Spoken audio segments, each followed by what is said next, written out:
Hola, el tema para hoy es la silabificación y la acentuación en español.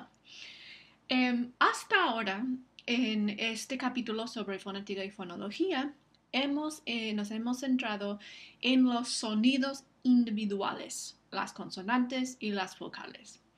Pero hasta ahora las únicas combinaciones de sonidos que hemos estudiado han sido las secuencias de vocales.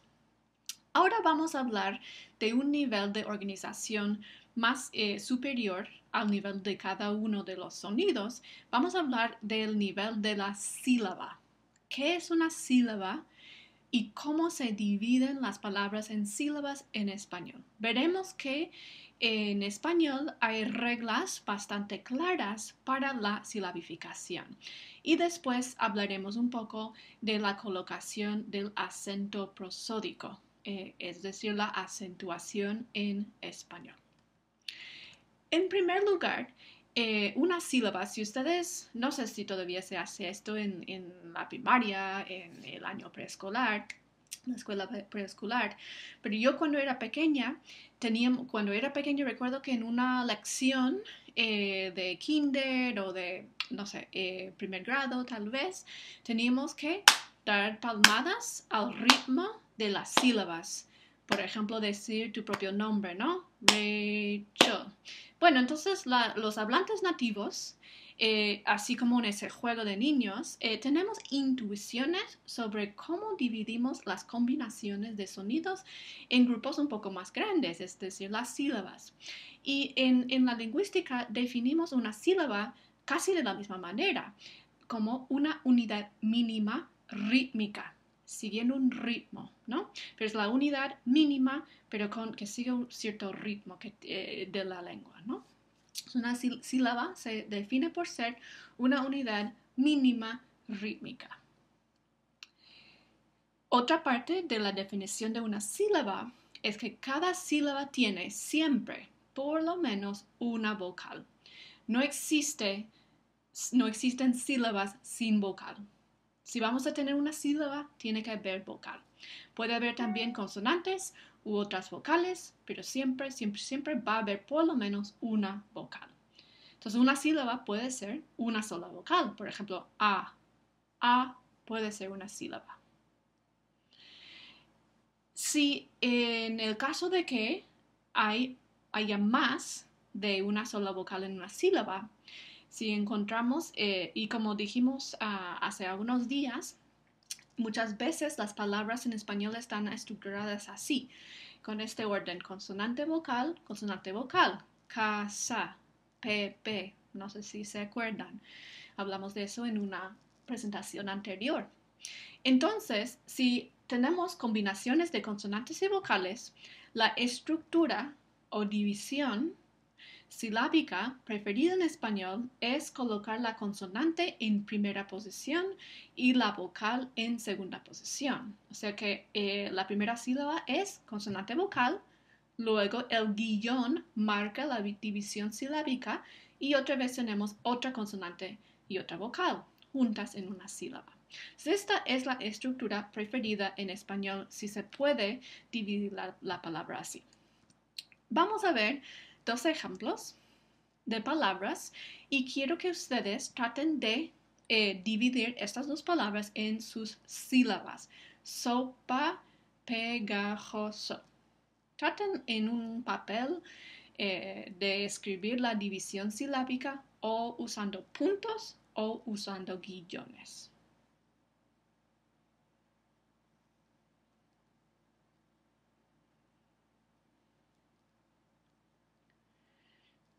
Bueno, espero que hayan escrito lo siguiente. La palabra sopa tiene dos sílabas. La primera, so, consonante vocal. La segunda, pa, consonante vocal. Si esta palabra sopa sigue la división preferida en español: consonante vocal, consonante vocal, consonante vocal. La siguiente palabra también tiene la misma estructura silábica. P, consonante vocal, ga, consonante vocal, jo, consonante vocal y so, consonante vocal, otra vez. A propósito, estas sílabas, si terminan en vocal, se llaman sílabas abiertas. Sin embargo, no todas las palabras tienen la posibilidad de silabificarse así. Consonante vocal, consonante vocal, consonante vocal. A veces hay secuencias diferentes, donde no es posible dividir la palabra en ese tipo de sílabas. Entonces hay otras reglas que vamos a aprender y luego aplicar a dividir las palabras en sus sílabas. Y estas reglas son bastante claras y sencillas. Sin embargo, ojo, ustedes que tienen el inglés como primera lengua, tengan cuidado, porque la silabificación en español en algunos casos es parecida a la silabificación en inglés, pero en otros casos es diferente, sigue reglas o patrones diferentes. Entonces, deberían seguir estas reglas y no utilicen sus propias intuiciones del inglés, porque si se aplica al español, la silabificación del inglés, si se le aplica al español, muchas veces va a fallar, no va a funcionar. Entonces sigan estas reglas para silabificar las palabras. Bueno, en el caso de que aquí, por ejemplo, tenemos la secuencia vocal, consonante vocal. En ese caso no sigue el patrón que vimos antes, consonante vocal, porque no hay una primera consonante. Entonces, sin embargo, la misma regla se aplica aquí. La consonante siempre va a querer estar en posición inicial de sílaba. Por lo tanto, en el caso de tener esta secuencia vocal, consonante vocal, siempre vamos a colocar la consonante al principio de la siguiente sílaba. Entonces se ve que va a ser en la primera sílaba la vocal, la primera. Luego vamos a dividir la sílaba. La segunda sílaba tendrá la consonante seguida por la vocal. Entonces, recuerden esta regla. La consonante, si es posible, siempre preferimos en español que la consonante sea el primer elemento de una sílaba, no el último elemento. Siempre quiere estar en primera posición la consonante. Vamos a ver ejemplos. Por ejemplo, la palabra acá. No vamos a dividir la palabra como ac y a, sino a, primera sílaba, k, segunda sílaba. Atar, la primera a está en una sílaba separada y tar está en la segunda sílaba. Aquí una palabra más larga, pero sigue la misma regla. La primera a está separada y la siguiente L va con la siguiente sílaba. Entonces, a, la, ba, re. En otro caso, esta secuencia es diferente. Si tenemos una secuencia como esta que aparece en la pantalla, vocal, dos consonantes y luego otra vocal, silabificamos ese tipo de secuencias así. Las dos consonantes van en la segunda sílaba en posición inicial solo si pueden aparecer al principio de palabra. Si es un grupo consonántico posible al principio de palabra, entonces esas dos consonantes van a estar juntas al principio de la segunda sílaba. Por ejemplo, ahí tenemos potro. Entonces no vamos a dividir la T y la R, las vamos a tener juntas al principio de la segunda sílaba. No va a ser potro, sino potro. Y en esto hay una diferencia bastante grande con el inglés. En el inglés muchas veces queremos dividir las consonantes en dos diferentes sílabas. Sin embargo, en español, si ese grupo T y R, ese grupo de consonantes, dos consonantes T y R, si es posible encontrar ese grupo al principio de una palabra, por ejemplo, trío, por ejemplo, treble, TR es posible al principio de palabra. Si es así, las vamos a mantener juntas al principio de la siguiente sílaba. Aquí hay otra palabra, iglu.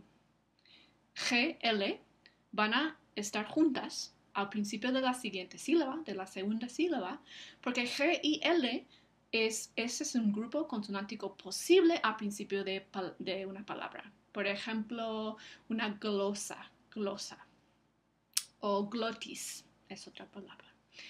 El siguiente ejemplo, pobreza. Entonces la B y la R son dos consonantes y las vamos a mantener juntas en una sílaba en primera posición porque B y R es un grupo consonántico que se encuentra al principio de algunas palabras. Por ejemplo, broma o brújula. Son ejemplos donde B y R empiezan una palabra. Entonces, si pueden empezar una palabra, también van a empezar una sílaba dentro de una palabra. Entonces, pobreza. Las dos consonantes juntas sí es un grupo consonántico posible al principio de palabra. Ahora, si el grupo de dos consonantes consecutivas que están en una siguiéndole a la otra, si no es un grupo consonántico posible en primera posición de la palabra, entonces tenemos que separar las dos consonantes en las dos sílabas diferentes. Y la división silábica sería así: vocal, consonante, división, consonante, vocal. Por ejemplo, el grupo consonántico LT, lut. Esto no ocurre en primera posición de palabra en español. Por lo tanto, tampoco puede ocurrir en primera posición de sílaba en una palabra española. Así que la palabra alto vamos a dividirla en dos sílabas, alto. Separamos las dos consonantes porque el grupo juntas no es posible al principio de palabra. Lut no es una secuencia de consonantes posible al principio de palabra. La siguiente palabra es este. A diferencia del inglés, ST no comienza palabras en español, nunca, jamás. En inglés podemos pensar en ejemplos de palabras que empiezan con ST, street, stoked, ¿no? Son ejemplos. Ese grupo consonántico sí es posible en inglés, pero no lo es en español. Entonces, tenemos que separar la S de la T. La primera sílaba es la segunda es T. La última palabra es aspirar. Ahí tampoco la secuencia SP, sp, puede ocurrir en español. No es posible al principio de la palabra empezar con sp, con ese grupo consonántico. No es posible en español, pero otra vez en inglés sí es posible. Spirit, sprint, ¿no? Pero en español no existe ninguna palabra que tenga ese grupo consonántico al principio de la palabra. Entonces, aspirar. Muy bien. ¿Qué pasa si tenemos tres consonantes consecutivas entre dos vocales en los dos lados? ¿Qué pasa? Pues la regla es la siguiente. Cuando las dos últimas consonantes pueden empezar una palabra otra vez usando esa regla o ese examen de ver si las dos consonantes juntas pueden comenzar una palabra, las vamos a juntar. Por ejemplo, la palabra es esdrújula. Tenemos ahí tres consonantes, S, D y R. La D y la R van a estar juntas en la siguiente sílaba porque D y R pueden comenzar una palabra. Dragón, por ejemplo. Sin embargo, la S va a quedarse en la primera sílaba. Entonces, esta palabra esdrújula se silabifica como es, dru, ju, la.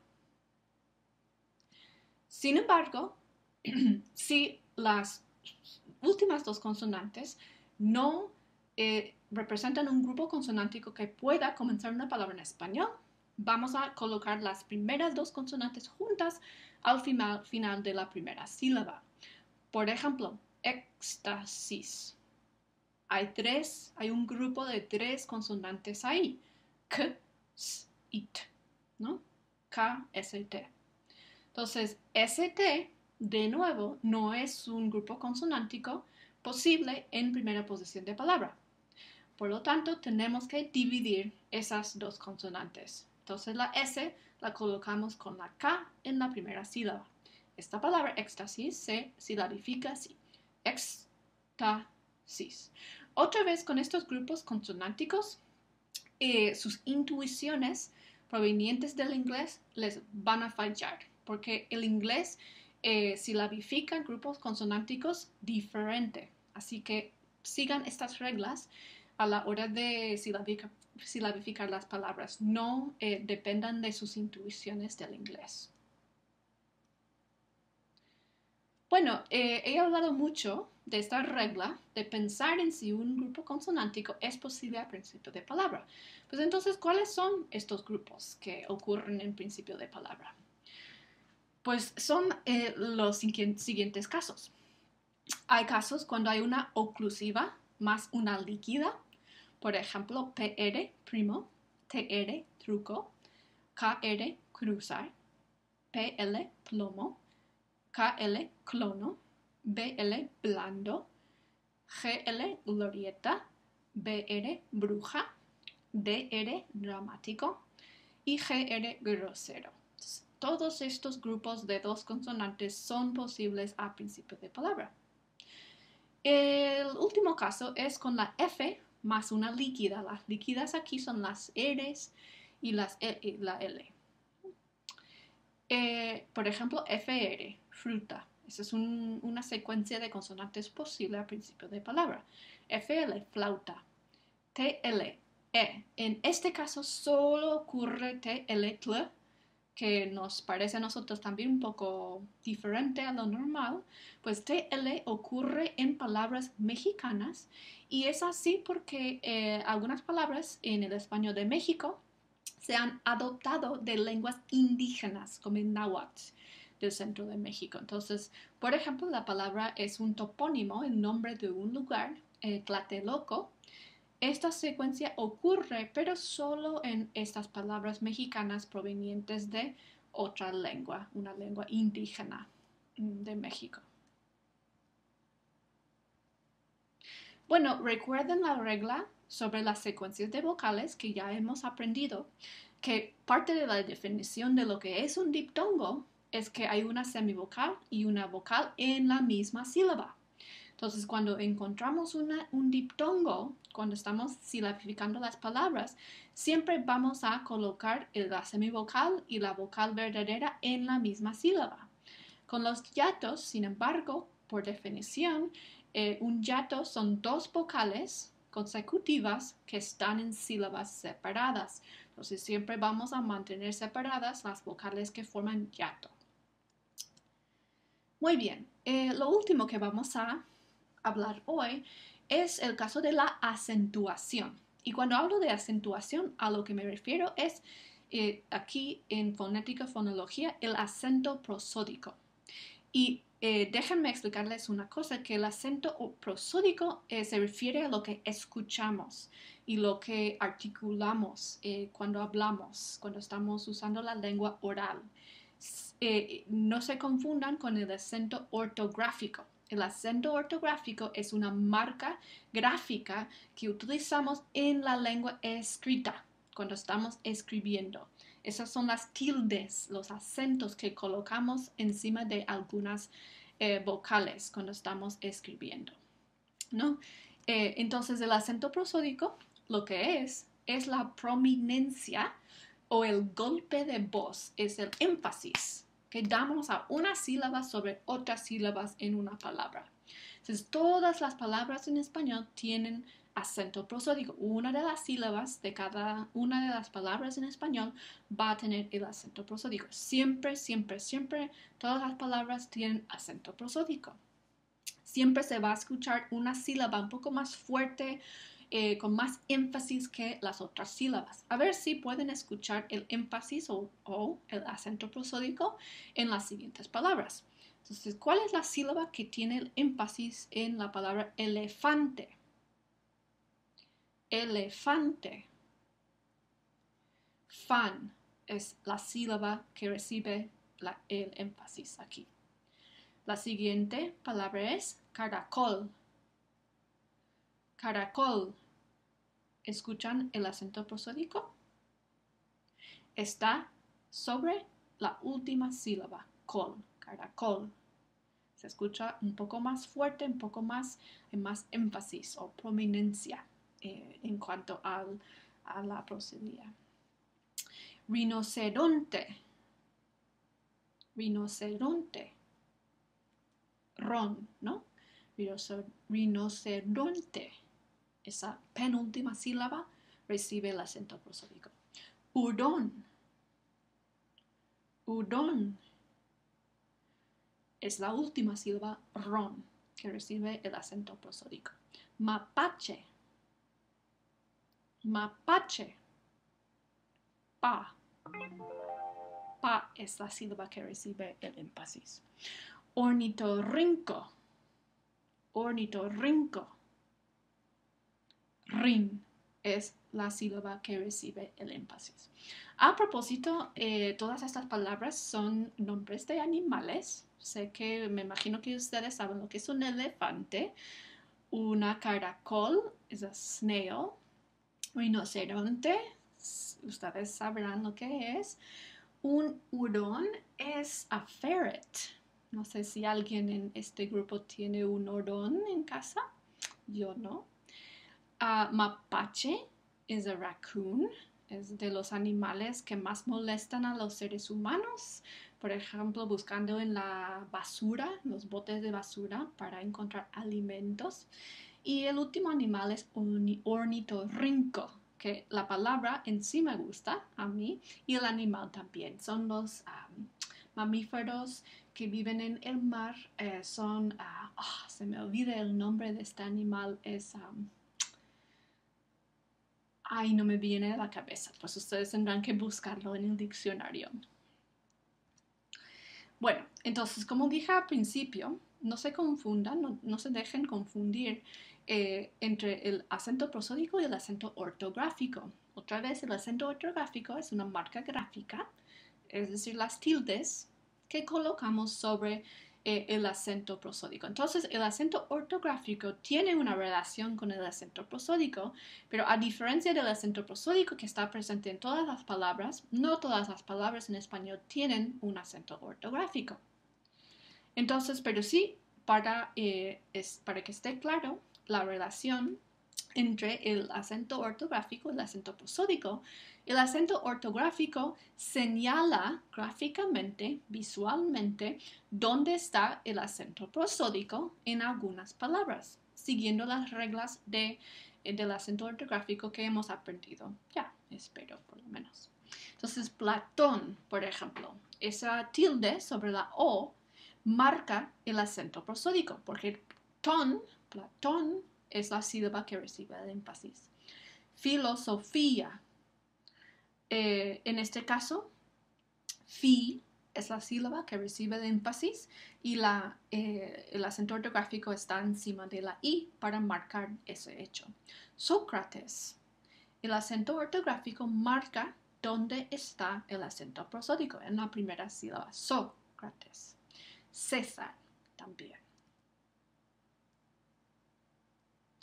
Bueno, el último tema en esta conferencia es recordar algo que ustedes habrán aprendido en la clase de gramática 213 y es acerca de cómo clasificamos las palabras según la posición del acento prosódico en la palabra. Espero que esto les suene pensando en lo que estudiaron en 213. Las palabras que tienen el acento prosódico sobre la última sílaba son palabras agudas. Las llamamos palabras agudas, cuando el acento prosódico está en la última sílaba. Y recuerden, esto es el acento prosódico, no el acento ortográfico. Entonces, ejemplos de las palabras agudas son nariz. Ven que el énfasis cae encima de ris, la última sílaba. Gruñón, animal, servicial, ¿no? La segunda categoría son las palabras llanas, donde el acento cae sobre la penúltima sílaba. Es la segunda de la última. No es la última, sino la penúltima. Si contamos desde la última sílaba de la palabra, es 1, 2. Esa es la penúltima sílaba. Entonces, ejemplos están aquí, como por ejemplo, árbol. La penúltima sílaba es la que recibe el énfasis. Casa, gorila, estilo, ¿no? Estas son las palabras llanas. A propósito, es interesante notar que la mayoría de las palabras en español son llanas. Pues hay bastantes esdrújulas y agudas, pero la gran mayoría de las palabras en español son llanas. Esa es la posición del acento prosódico que es más común en español. Y la última categoría son las esdrújulas, que son mucho menos frecuentes que las agudas y las llanas. Y eso es cuando el acento prosódico se encuentra en la antepenúltima sílaba, ¿no? Si contamos desde la última sílaba, 1, 2, 3 hacia atrás, pues encontramos la antepenúltima sílaba. Por ejemplo, época, botánico, átomo. Recuerden contar desde la última sílaba, no desde la primera. Entonces la última, 1, 2, 3 para atrás. Y se encuentran las palabras esdrújulas.